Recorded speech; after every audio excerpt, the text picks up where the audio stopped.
Hello, Thrive Nation. Very special guest on the show. She's been referred by Dr. Jill Carnahan. She's Dr. Tania Dempsey. It's a privilege to have her on. She's got an incredible resume. Too many things to sort of mention, but she's an expert in chronic disease. She's an expert in autoimmune conditions. She's an expert in MCAS. We'll talk about mast cell activation syndrome. It's such a privilege to have her on. She's got zeal. She's got zest. She's got just this absolute energy for life that is just so wonderful. And I think if I was in the New York area, I think she would be my physician, my integrative medical physician. She's just so amazing. So welcome to the show. Oh, thanks so much for having me. That's a wonderful introduction. Cool. Well, Thank you. tell us about your story as you started as a medical doctor and, how you changed from traditional medicine. I know that you were brought up with a little vitamin box running around with your mom, and just how important our parents are with regards to our futures and our callings and, the frame of mind that they give us with regards to healing and health and wholeness. And then what happened with your employers and what made you sort of take this huge jump of faith in your area with regards to, functional medicine? Yeah. I think, yeah, it's kind of a crazy story to look back on. Yeah, I definitely was raised in a sort of family where we try to look at food as important, important part of who we are and how healthy we are. I grew up with a grandmother who was a nurse practitioner essentially in Russia during the war. She has her own sort of way of doing things, or had her way of doing things, and always had that. There's just this sort of healing way of healing that sort of was sort of ran through the way we talked about or thought about our health. It's hard to even sort of say. It's not even like palpable. It is what it was. And I always tell the story about like how we would get a pimple and my mother would be like, okay, and you need zinc, and she would consult her little vitamin Bible and see what we needed. And there was always chicken soup for the colds and things like that. So I had that, and I was always interested in health and wellness and well-being for myself.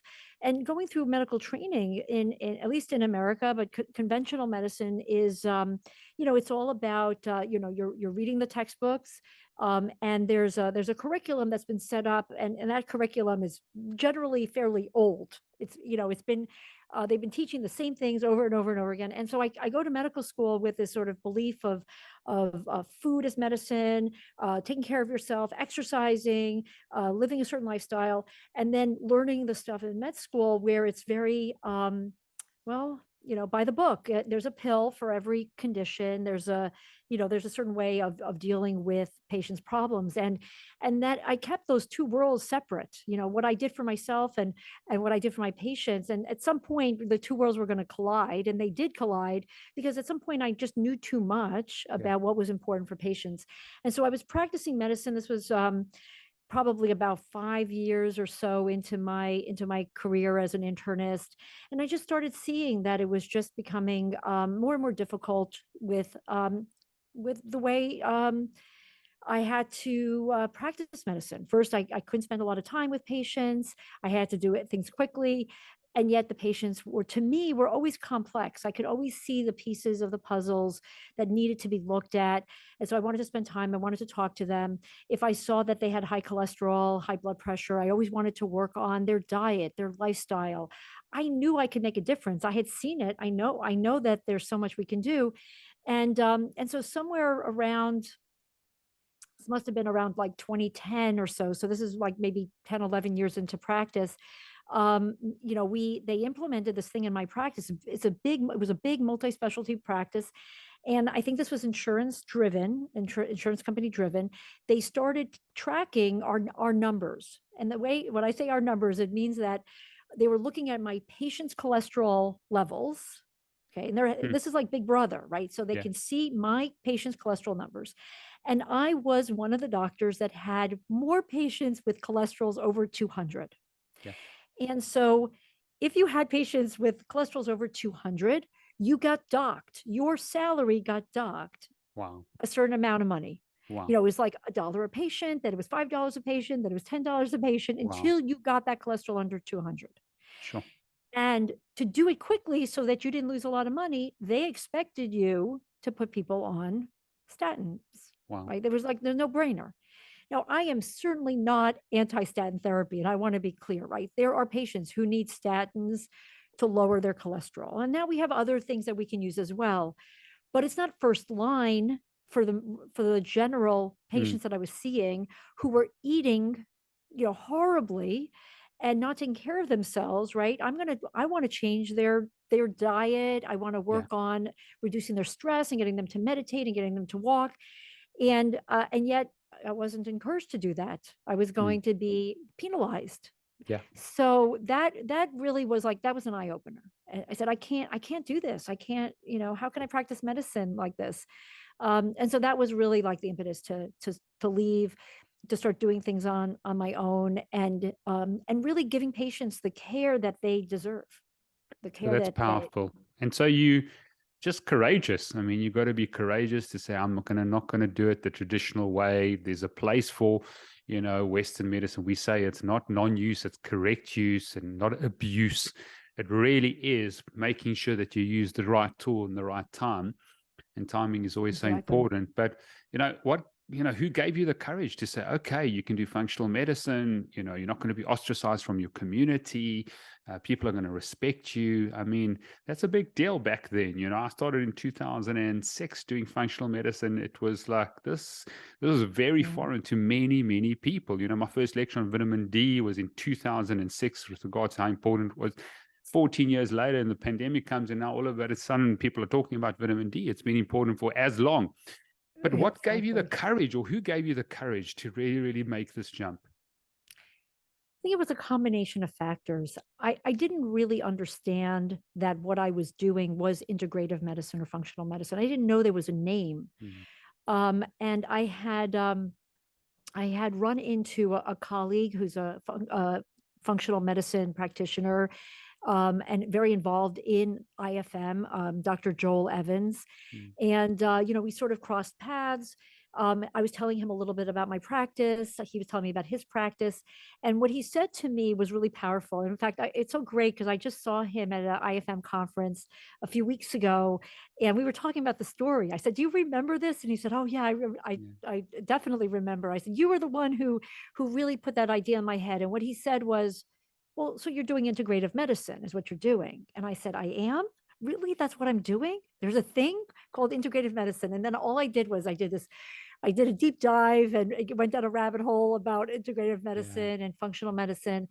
And then, so I needed like the name for what I was doing yeah, first, right? So then that validated, it gave the credibility. yeah. And then I just started doing went to the Brilliant. conferences, started interacting with more and more people, like-minded people. And I would go to these conferences and I would sit there and I would say, they're like me. I never knew there were people like me who thought like this. Wow, this is like not a Awesome. thing. So it was amazing. And so then that was really at the point where I felt like I felt confident enough Mm, that I could help people. yeah, And I just said, all right, I'm going to start a small practice. But this is how confident I was. I said, I don't think people are really going to come. So I'm going to, rent a small space. It's going to be, maybe I'll see a few patients a day. I don't yeah, think people are really going to pay to do this type of work. So I'm just going to start and see what happens, but I knew I couldn't keep doing yeah, what I was doing. Right. yeah. And then it built so fast that I couldn't even imagine. There's Brilliant. clearly a need for this. Yeah. Brilliant. I've been in practice 24 years. I've never seen so many people inflamed. Tanya, they are just swollen without looking at labs or doing any testing or any of these numbers. They're just a lot more swollen and inflamed. The lymphatic system is really not functioning or it's just overwhelmed. Absolutely. Give us some stories, male, female, possibly just unpacking. I want to obviously go into the details of MCAS, but just some story that someone's listening on saying, listen, I'm just so inflamed. I've been swollen for years. No one can help me. I've Mm. tried this, I've tried that, of success and what you've done with these type of cases. Yeah, I have tons of cases. And I think, look, the way I think about it, I have lots of successes, but I also have patients who I call them success stories, but there are always little bumps in the road because we're human. We live in a world where there is so much toxicity, there's so many triggers essentially. And so we get a lot of people better, but it doesn't mean you can let your guard down. I Yeah. like to say that because, I have patients who I think are so much better overall, but they hit a bump because something they go and eat something they shouldn't, or they get exposed to something they shouldn't, and it may take them back a little bit. I still call those success stories. I want to be clear, right? Because they understand now, and they can get themselves out Yeah. of that faster. But uh gosh, I have a patient who is so I take care of a wide range of ages. Mm. I would say that I have a lot of patients who are in, like, the female realm, more in that adolescent, um, young adult, so like teenagers, a lot of these Yeah. adolescent teenagers, and then a lot of like perimenopausal Yeah. women. And men, sort of through the various ages. But there's something significant about that. I bring that up because I think that, for women in particular, the hormonal shifts do make a difference in how they react to the environment. And so we see a lot of them when their hormones are changing during puberty, the early years of puberty, and then before menopause. Those are the two big things. So I could present cases in Yeah. different, Go for it. Go different for it. areas. So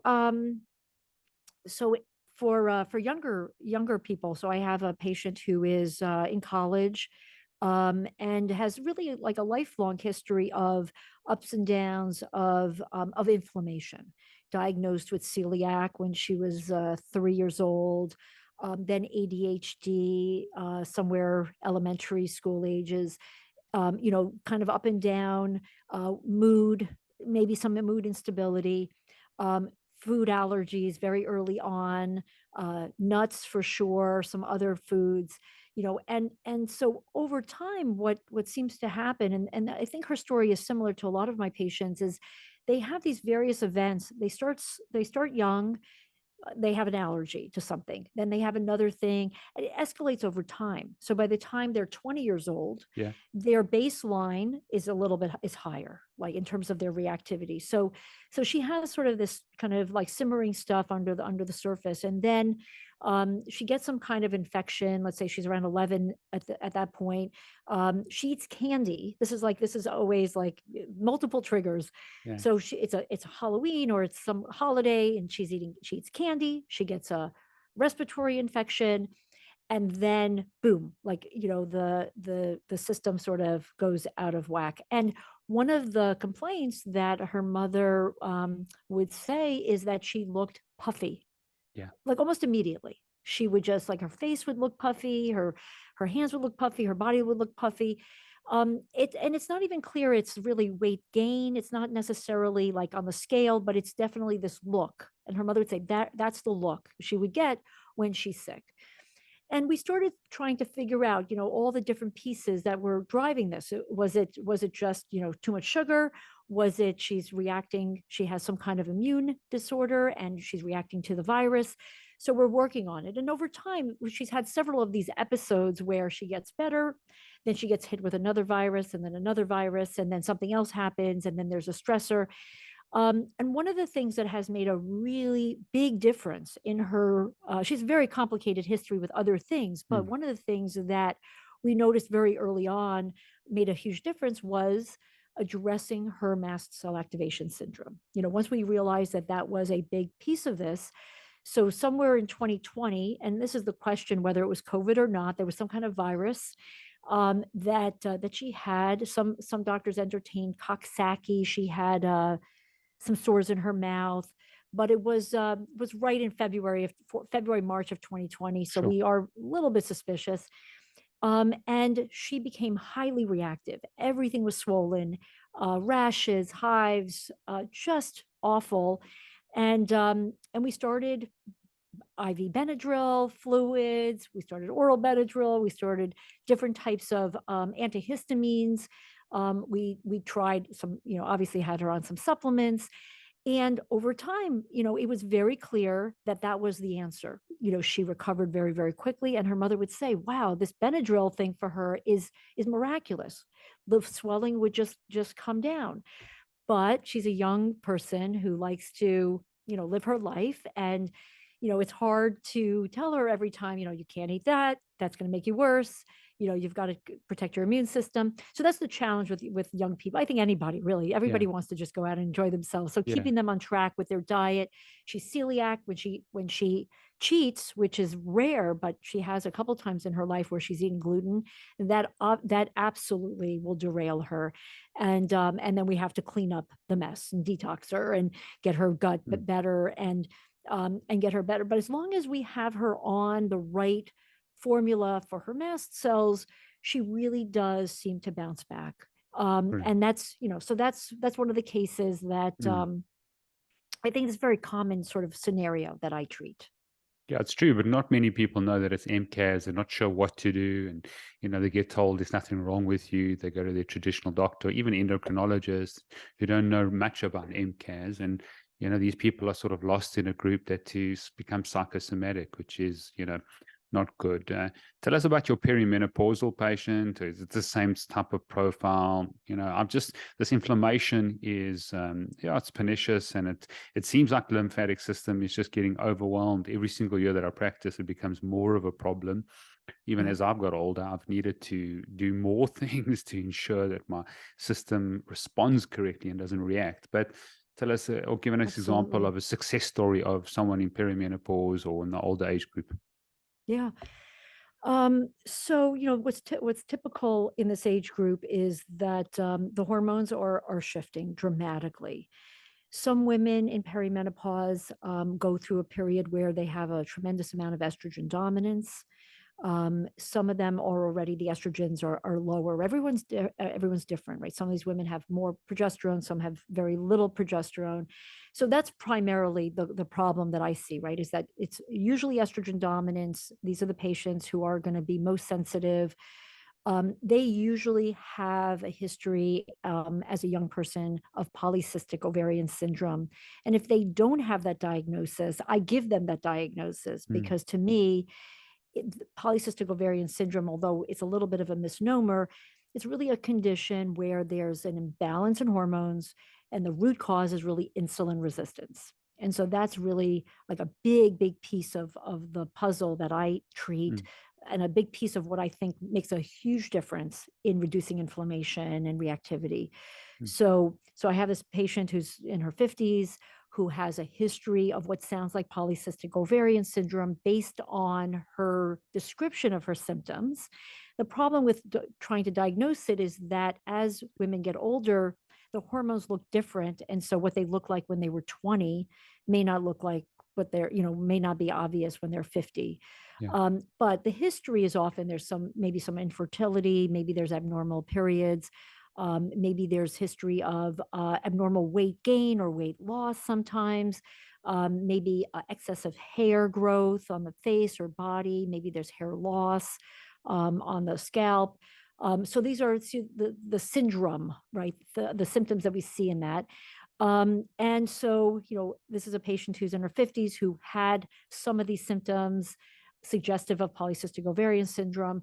But now in her 50s, her periods started to get regular first, and she'd never been regular. So that was interesting. So she starts to get regular, and then she starts to get huge swings of estrogen, really high estrogen, breast tenderness, tremendous breast tenderness, increased breast size, increased weight gain in the middle, and increased insulin resistance on markers in the blood. She probably was always insulin resistant. And again, based on history, it sounds like that was the case. As people get older, particularly as you get older and as you have more exposure to toxins in the environment, insulin resistance can worsen. And insulin resistance is really a root cause, in my opinion, of much of the chronic disease that we see. Okay. So, It is linked. Yeah, yeah, go ahead. I'm sorry. what was the management there with regards to MCAS, or how did you manage that? Obviously, you want to look at the hormones and that, but a lot of these conditions, that's a downstream effect of what's happening. Estrogen and Correct. incorrect ratios and dominance is a downstream effect of MCAS. Correct. So it's a multi-pronged approach. There has to be diet has to be a big piece of what we work on. Now, for everyone, diet is going to be different, and I certainly don't have the diet that's right for everyone.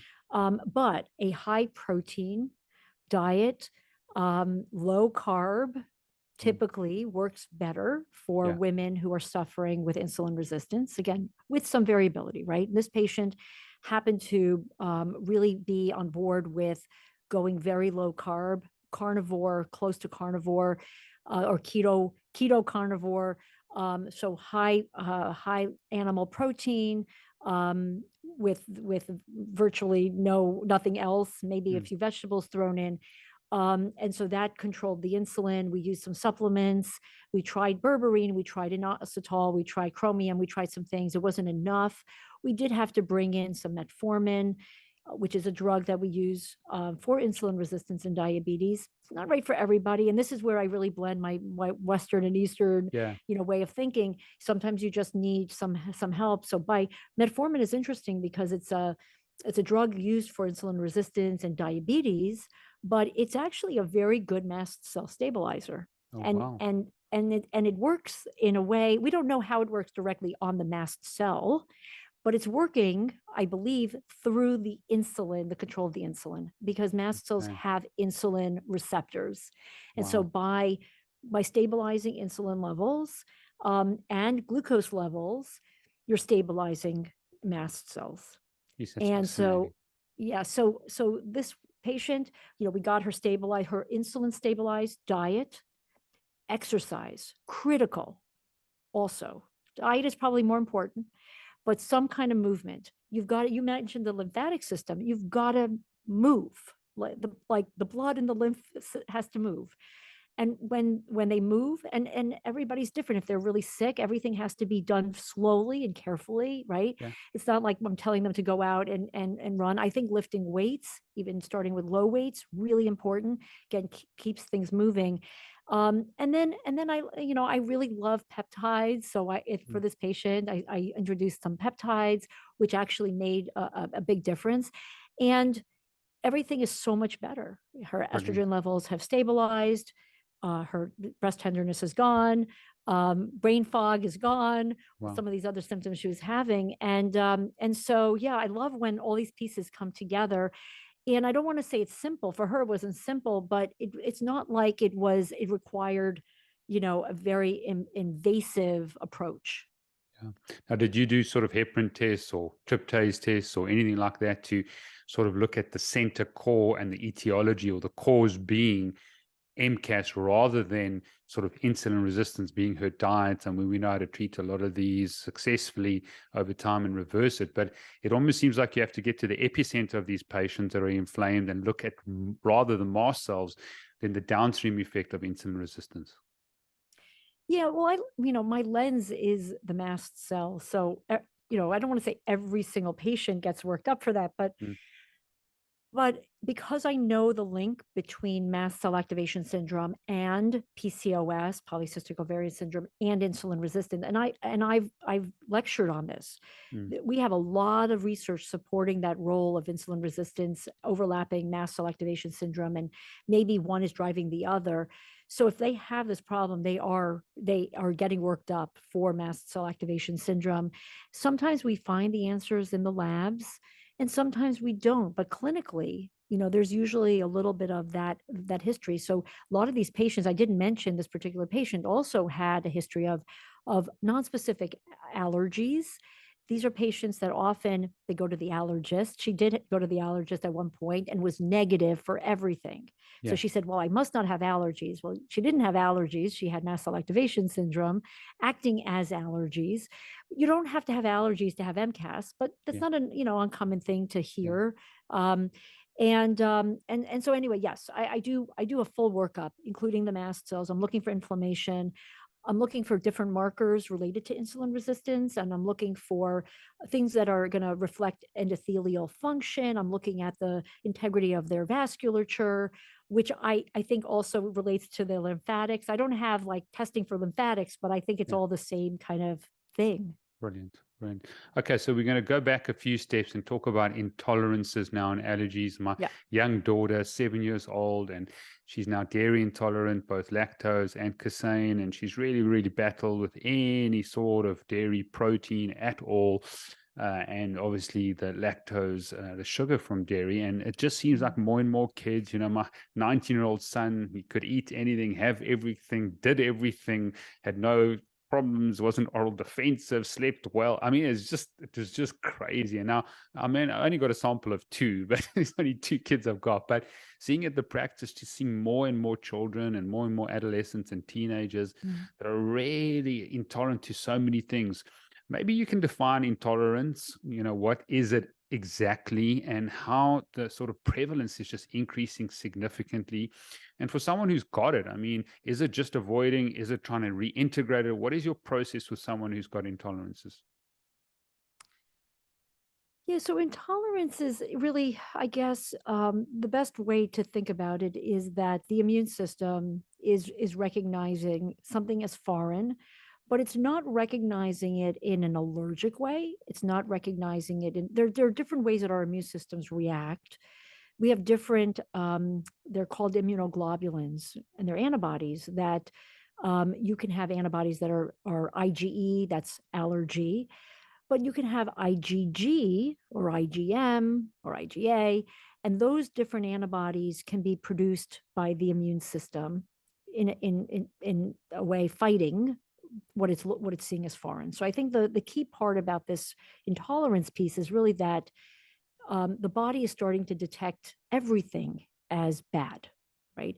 So what we've as humans, if we go back 10,000 years, 20,000 years, right? We had didn't have a lot of things that we were exposed to that so our immune system probably was different, right? Yeah, We could eat things, we had maybe limited amount of types of foods we were eating, right?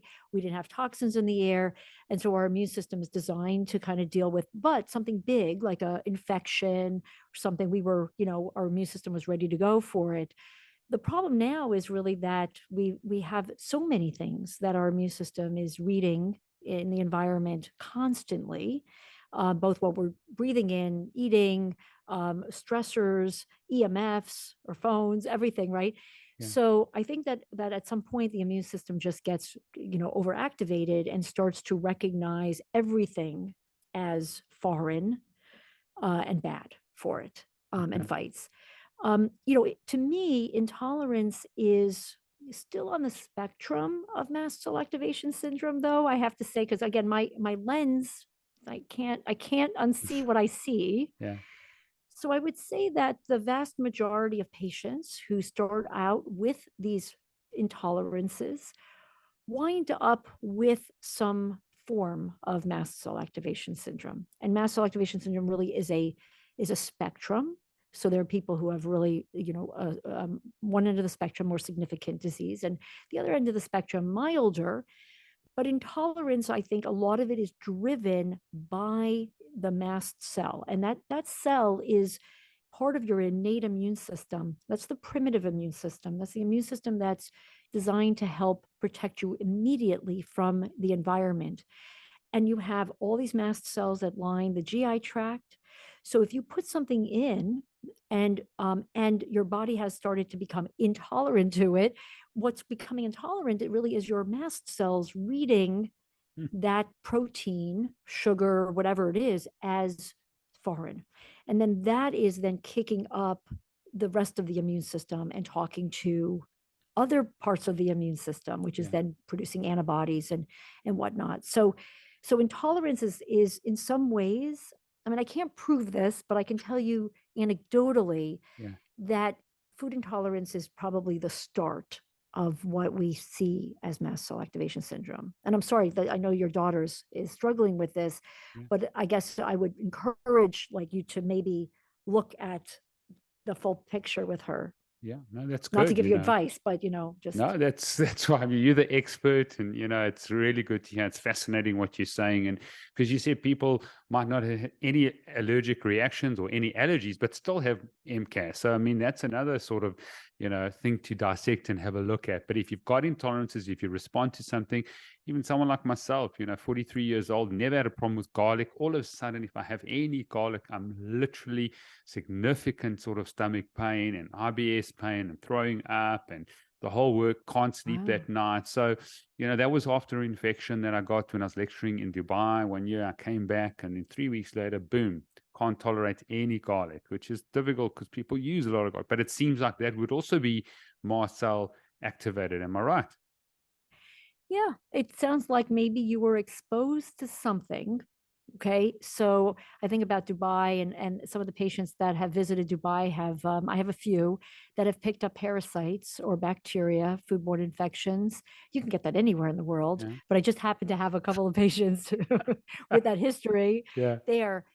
So you pick up something, it changes your gut microbiome. Maybe it's not nothing that makes you sick, but it's something that's enough to Yeah. make the microbiome different, or maybe it's something you breathe in the air, or Mm. maybe there was a mold or a fungus or something around, and then it switched your immune system to start to recognize something as bad. Yeah. And that's what you have to figure out. Fascinating. Well, why, Yeah. what's the why of it, and then Yeah. also make sure that it doesn't start to translate to other intolerances, Sure. because sometimes that's what happens. It generalizes.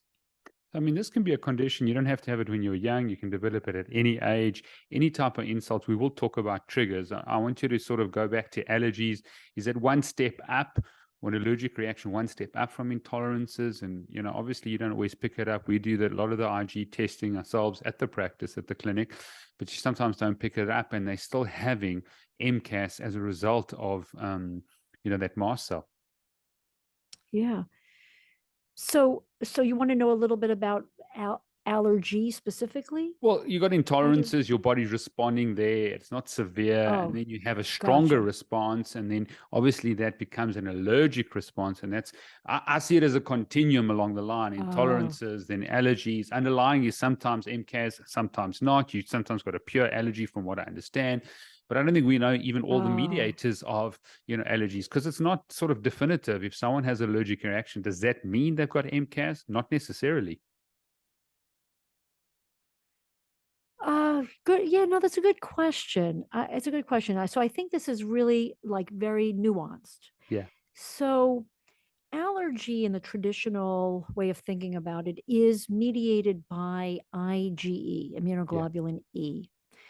And that's how allergists understand it. So when they do their testing, whether it's blood or even skin testing, they're really looking at this very specific response. Correct. Um, so what I would say is that I don't think that intolerance is really on the spectrum of allergy. I Okay. actually think they're probably, I understand what you're saying, but I think that I wouldn't use the term allergy. Okay. I would use the term maybe more reactive. And Correct. so Okay. some patients may be anaphylactoid. Yeah. They may not be, they may even have anaphylaxis, like Yeah. their throat is closing. Um, but many of them are anaphylactoid, meaning like they don't go into the full respiratory shutdown.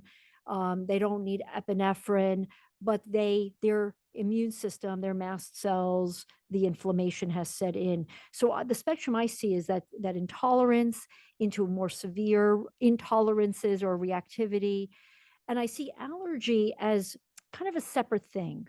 Okay. So mast cells are involved in allergy. They are absolutely part of that process of allergy, but they can also look like they're acting in an allergic manner, but through a different mechanism, not IgE, but Okay. IgG or something else. So the symptomatology can look like allergy. Yeah. Absolutely. They can have hives, they can have respiratory symptoms, everything that you would attribute to allergy, but the mechanism is not.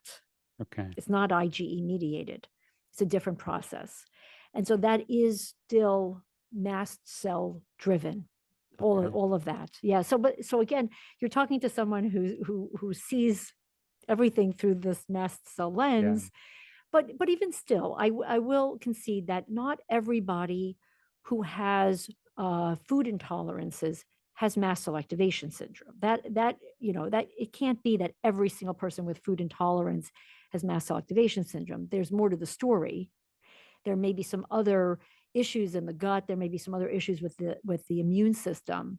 What I would say is that if the history is such that it seems like it is a progression of intolerances, then that's more likely to be mast cell activation syndrome. Sure. Well said. Well said. That's fascinating. Brilliant. You wrote a paper with regards to sort of the diagnostics of MCAS. Maybe you can sort of now just explain exactly what it is. People are in now saying, "Hang on, I might be inflamed. I've got MCAS. What do I need to do? How do I diagnose it?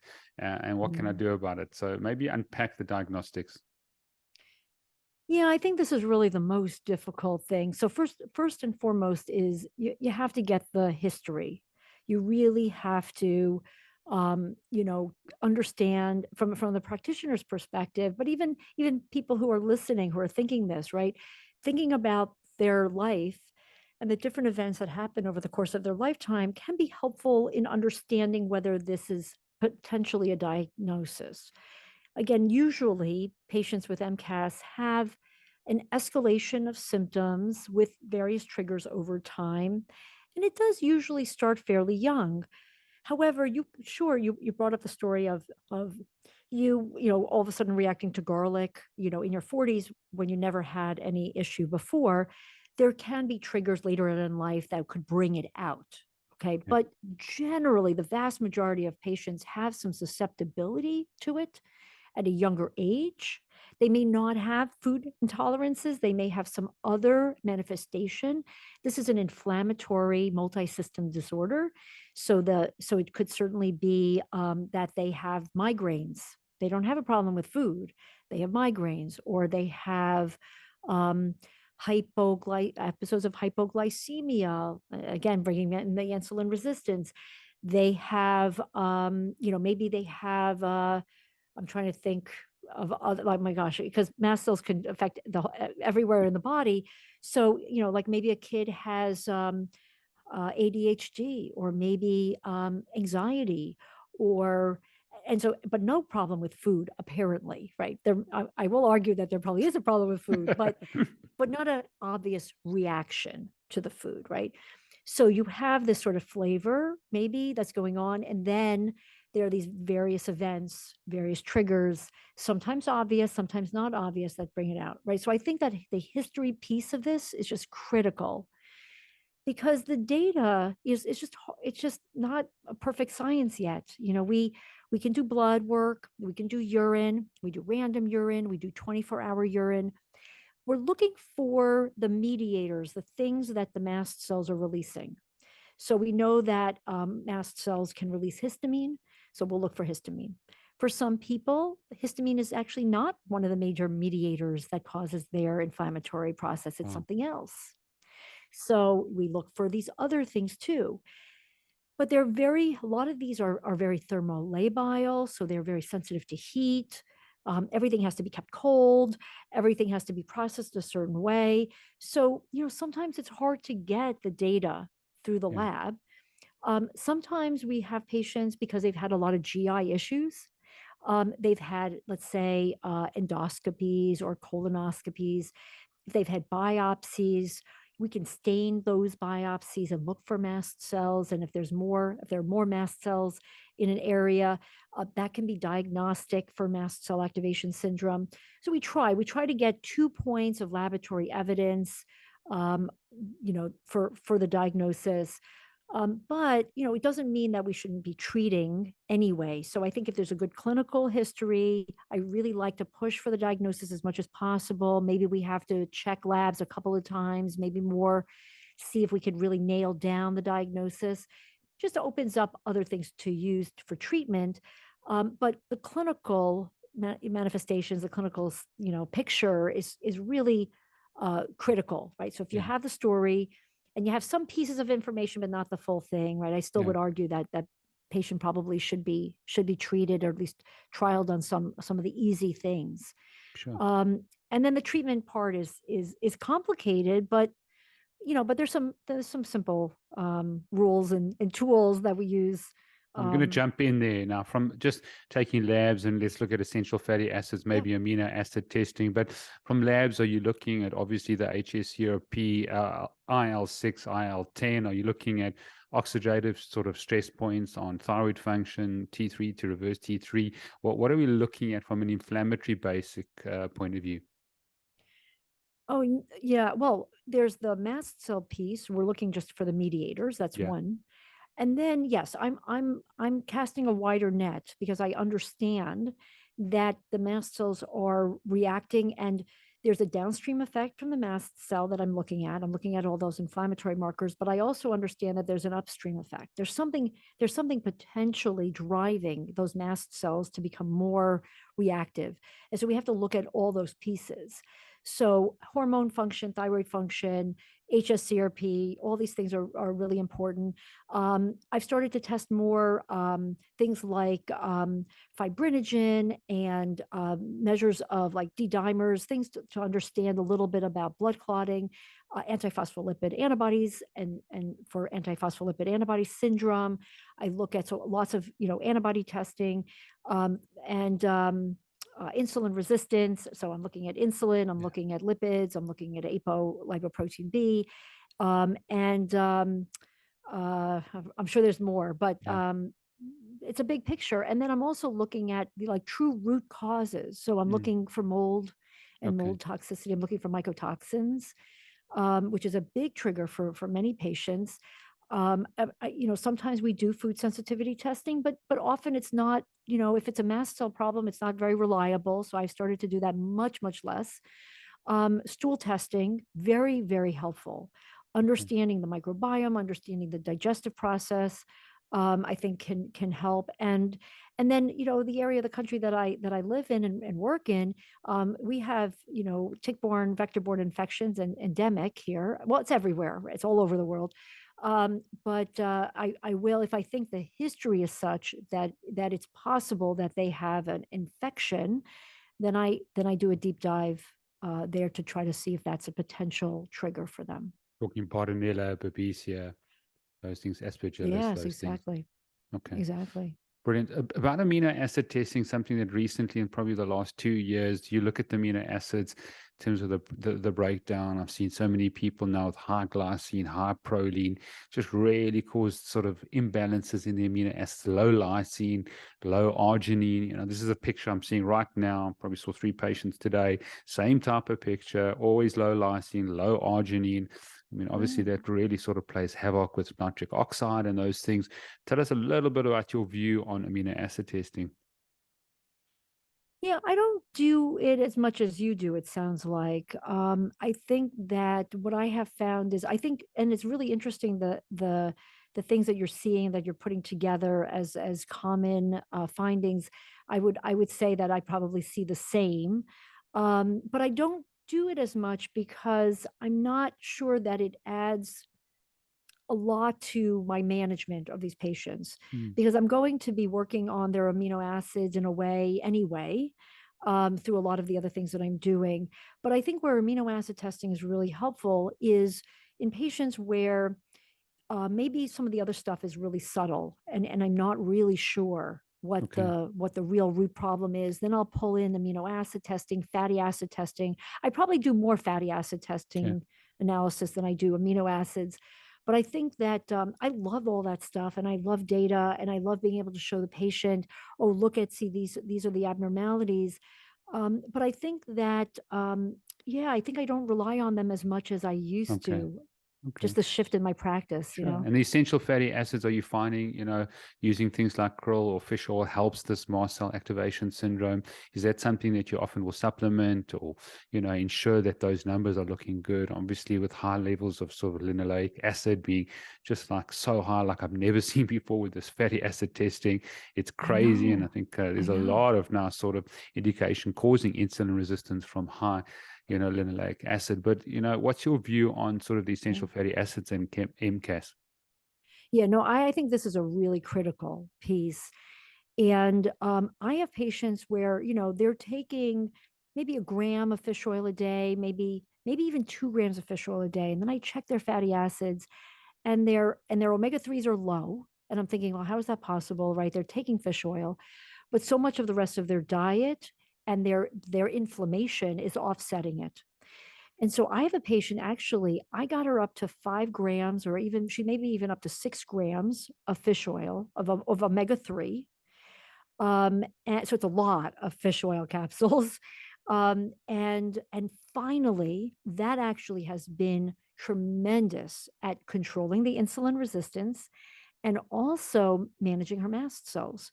So she went from needing lots of antihistamines all day long, and quercetin and lots of other things. And actually, she takes all this fish oil and now takes like one antihistamine a day. And so she's noticed that correlation. And now I'm seeing that I have to push the fish oil in particular higher than ever.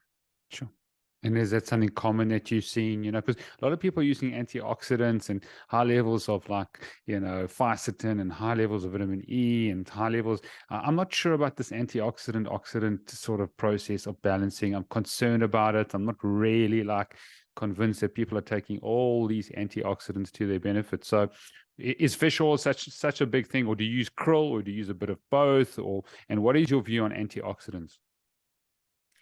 Yeah, no, you bring up some excellent points. Yeah, I think we learn as we go.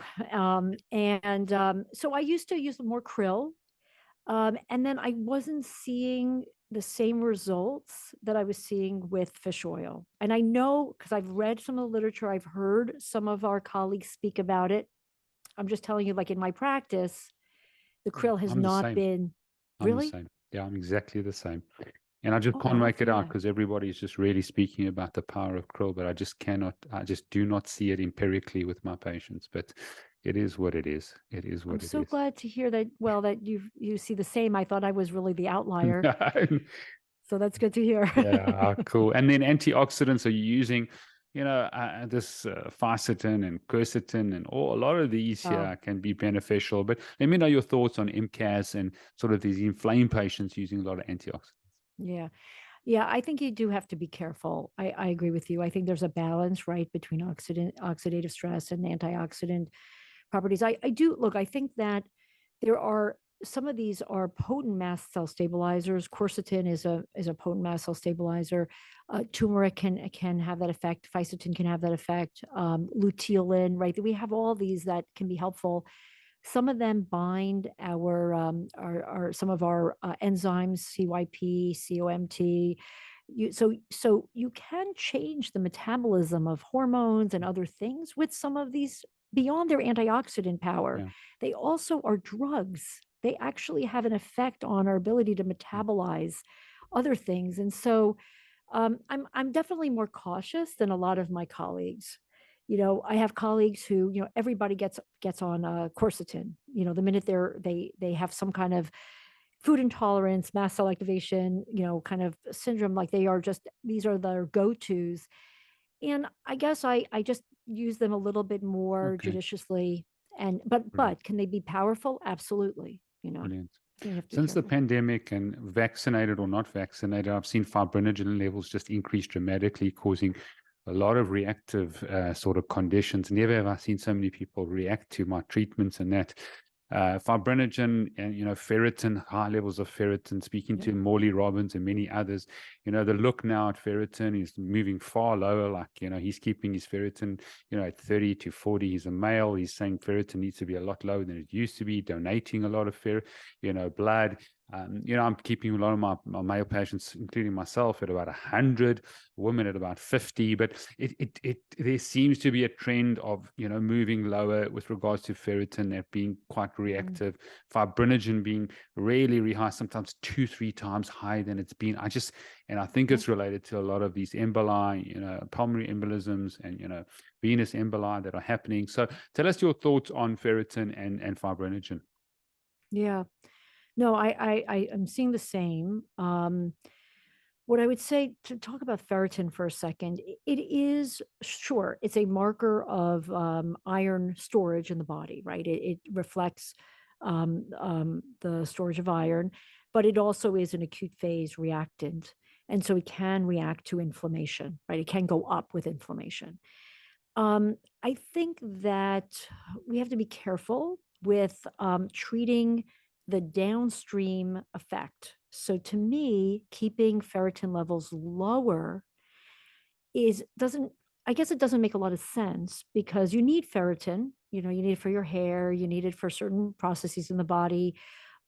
So you don't want it too low, but certainly if it's in a range that looks like there's inflammation, right? That's the difference between, like, ferritin, you can usually see, you know, a ferritin in a woman 200, that's not that I have to bring her ferritin levels down, it's that I have to bring her inflammation down. I have to figure out why her ferritin is so high if she's having a menstrual cycle you know, Sure. menses every month. So it's about thinking about the root of it, I think, is more important. But I That's how want I to look at stop you ferritin. there. You know, if all the inflammatory markers are not high, but her ferritin's high, you know, and this is Yeah. the problem. There's a lot of people where the inflammation markers are low, but their ferritins are really, really high, or they're sitting at 100. You drop them down to 50, all of a sudden they're not so reactive like they used to be. Mm. Okay, I will certainly be paying more Okay, attention and good. understand it. But so are you saying that? So I'm curious. So if, let's say, a man or a woman Yeah, is up at, 150, yeah, yeah, 200, you're phlebotomizing them to get yeah. their ferritin down? Yeah. That's your If the treatment? if the inflammation markers are low, and they've not got any clinical signs of inflammation, I'm just finding ferritin for whatever reason. I don't know if it's just iron fortified foods or, you know, people Mm, are just they're not getting rid of this ferritin and processing. I know copper is a huge problem. I'm measuring copper right. now, giving a Copper lot is of people huge. Yeah. copper with regards to this, and sometimes that brings it down. But I'm bringing ferritin down lower and lower, and I'm finding a benefit clinically. Obviously, you've got to be careful and watch the full iron profile with that. But I'm finding a big difference, especially with my males and my females, bringing that ferritin down.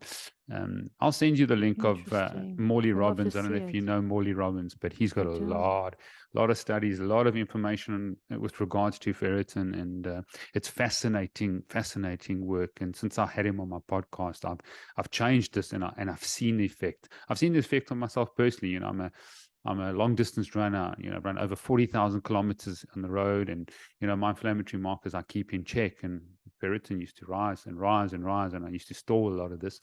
And I'm feeling a lot better dropping that ferritin down. It's very difficult to get it down, even with, just donating blood every 2 months. It's quite interesting. But yeah, So can I ask a question then? yeah, So do you check the hemochromatosis genetic markers? yeah. If someone's that's if they're in the 300-400s, we'll check them maybe above 300-400, 500, 600 to make sure they don't have that snip.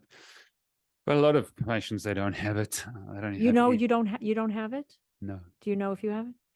Because what I find is that I have quite a few patients who have that genetic potential. I have even a few who are carriers.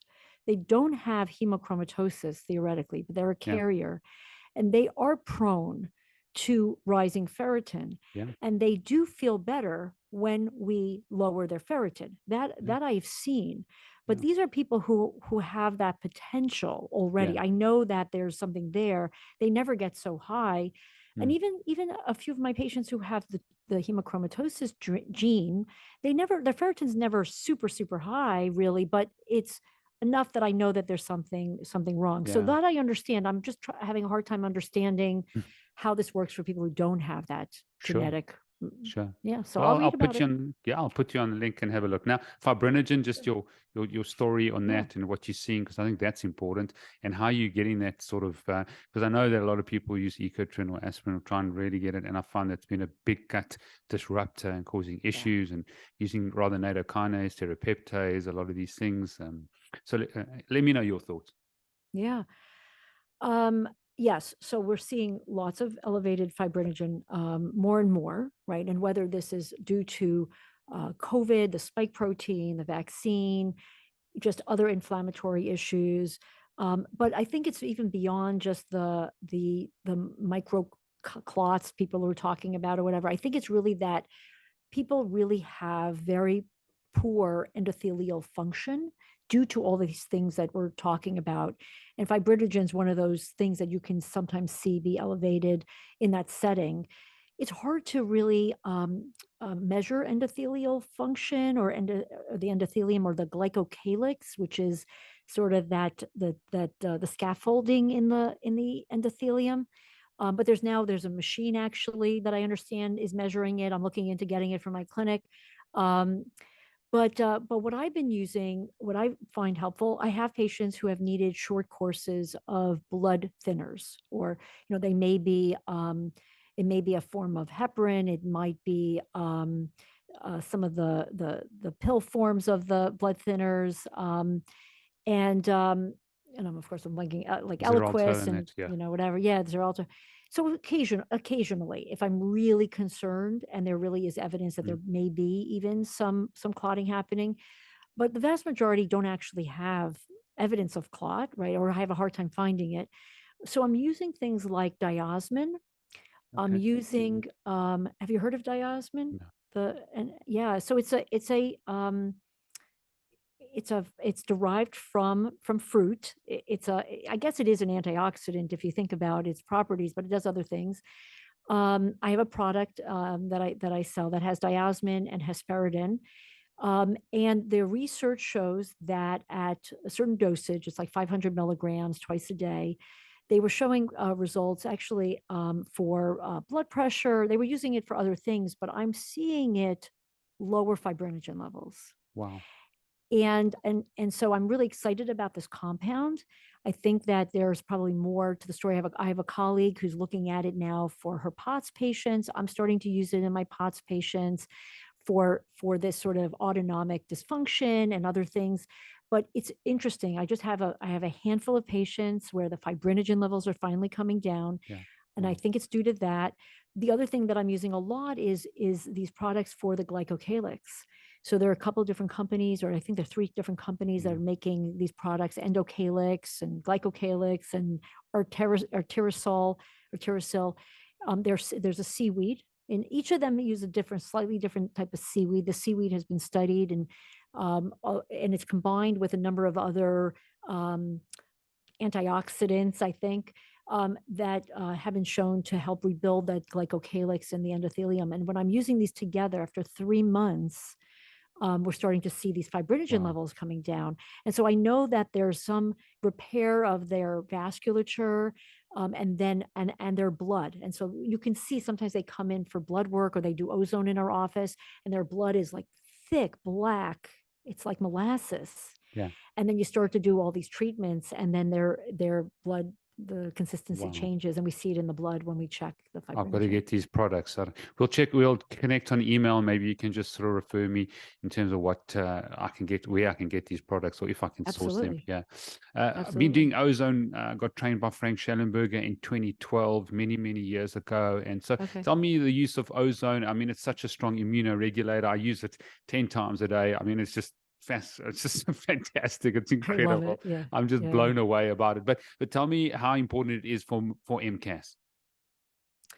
It's a little bit mixed. I think it really depends on what is really driving the MCAS. I wouldn't use ozone necessarily for someone with pure MCAS. Let's say primary MCAS, where I know that there's a true like clonal issue going on from their bone marrow. I don't think ozone is necessarily going to be particularly helpful. But if I know that they have environmental triggers, I know they have, let's say, mold, maybe they have Lyme or Epstein-Barr virus, or they just had COVID, or it's such a great tool. I certainly use it like in athletes, of course, in recovery, and there are other things, but the antimicrobial effects of ozone have been really, really, really important, at least in my practice. And that has helped these MCAS patients, Sure. recover. So that's how I Wow. use it in Brilliant. the practice. We And do we do 10 pass, and we do okay. the Zotzman. And so I Wow. was trained by Schallenberger also, but then I also was trained with Zotzman. So I do that Okay. 10 pass. Oh my Okay. gosh, that's We got to get incredible. that. Yeah, we got to get that. Yeah. Tell me about IV hydrogen peroxide. I've been doing a lot since I had Dr. David Brownstein, also Mm. been remarkable, slightly different. And he's sort of given me a lot of information with regards to nebulization of hydrogen peroxide. It's been incredible for anyone with allergies or inflammation in this sort of head and neck area. Anyone with any type of inflammation over the eye, back of the throat won't clear, just a constant clearing of the throat, sort of a thickness in the throat, sore throat. Hydrogen peroxide and nebulization, and then combining it with IV has been incredible. Using iodine as well. I mean, there was a whole case in Sri Lanka of, they didn't have many sort of views with regards to using treatments with regards to COVID. They were squirting iodine up their noses. They were putting it at the back of their throats. It was incredible what happened. But any views on Wow. that hydrogen peroxide? I have to be honest, I don't really use it. I usually recommend, the product here is Briotech. Um, it's a chloric or Yeah. hypochlorous acid. So I've used that. We do nebulizers and Mm. rinses, but I've not done hydrogen. I don't use hydrogen peroxide Okay. routinely. So now you've gotten me interested, and you'll send me the information, and I'm I'll going to read send you. more about it. I mean, I've certainly heard. It Yeah. just hasn't been something that I've brought into my practice. I'll link you with Dr. David Brownstein, who's written 16 books, incredible with regards to that. Oh, Okay, I'd let's love to. Let's talk about your biohacks now. Infrared sauna. I'm a huge believer with regards to inflammation. What about cold plunges with these MCAS patients? Do you have to be really careful? Hormetic stresses, are they? And that's a big concern I'm having lately now is people are Yeah. having way too many hormetic stresses. They're fasting, they're doing aerobic exercise, they're sauning, they're doing cold plunges, and the hormetic Yeah. stress is sometimes problematic. But which ones are helpful for MCAS patients? Which have been really good for your patients? It really, really varies. And that's the challenge with MCAS. It's, people ask, well, what's the best drug for it, or what's the best vitamin for it, or what's the best treatment? And everybody's mast cells are different. And so a lot of my MCAS patients are heat intolerant. And so, so initially I was thinking sauna would be bad, right? And I definitely have MCAS patients who do very poorly with sauna. However, I have patients who, really thrive the more sauna they do. They have to kind of get used to it, and they have to do it slowly. And then they say that's the thing that changed it. And I think that's amazing, because I have other patients, I can't put them even close to a sauna because the heat will set them off and they'll be reacting before they even, get in there. So it's so variable. I think cold is probably more tolerable for more mast cell patients. Again, everyone's different.